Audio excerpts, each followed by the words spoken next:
ఎప్పుడన్నా కానీ 5 సంవత్సరాలు 8 సంవత్సరాలు బట్టి ఒక కేసు అన్న జారుంది వేరే చోట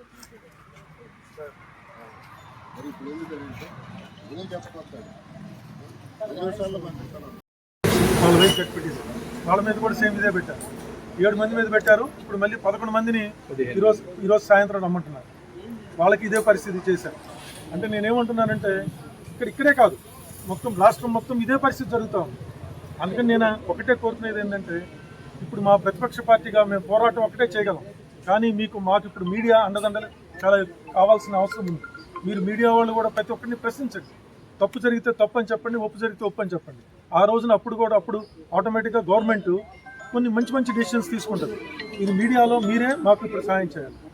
మీడియా మిత్రులందరూ కూడా ఇప్పుడు ఇది ముక్త కంఠంతో అందరూ కూడా ఈ దళిత యువకుల మీద జరిగిన దాడిని మీరందరూ కూడా ముక్త కంఠంతో ఖండించండి. మీరందరూ కూడా పేపర్లో అంతా బాగా రాయండి. దానివల్ల అప్పుడు కూటమి ప్రభుత్వంలో మార్పు వస్తుంది. మనందరం కూడా అదే పని చేస్తాను. అదే చెప్పాను, ఇప్పుడు మా బలరాంకి అదే చెప్పాను. మనందరం కూర్చొని దీన్ని అంత తొందరగా విడిచిపెట్టే ప్రశ్న అయితే ఉండదు. దీన్ని మనం రాష్ట్ర స్థాయి ఉద్యమంగా మా నాయకుడితో మాట్లాడి మేము దీన్ని అన్ని చోట్ల మా రాష్ట్ర స్థాయి నాయకుడు కూడా మాట్లాడే విధంగా మేమందరం కూడా దీనికోసం పోరాడతాం.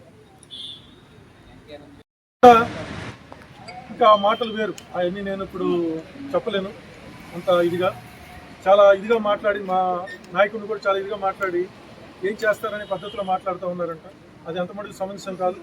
ఇది మా నాయకులతో కూడా అంతా మాట్లాడి దీన్ని ముందుకు తీసుకెళ్ళి ఈ విధంగా దళిత యువకుల్ని ఇబ్బంది పెట్టడం కరెక్ట్ కాదు అని ఆయన తెలుసుకునేటట్టు ఈ ఉద్యమాన్ని ఏదైతే ఉందో దీన్ని రాష్ట్ర వ్యాప్తంగా కూడా మా నాయకులతో మాట్లాడి దీన్ని అంత తొందరగా అయితే వదిలిపెట్టేదేం లేదు. దీన్ని మేము రాష్ట్ర స్థాయిలో తీసుకెళ్తామని తెలియజేస్తాం.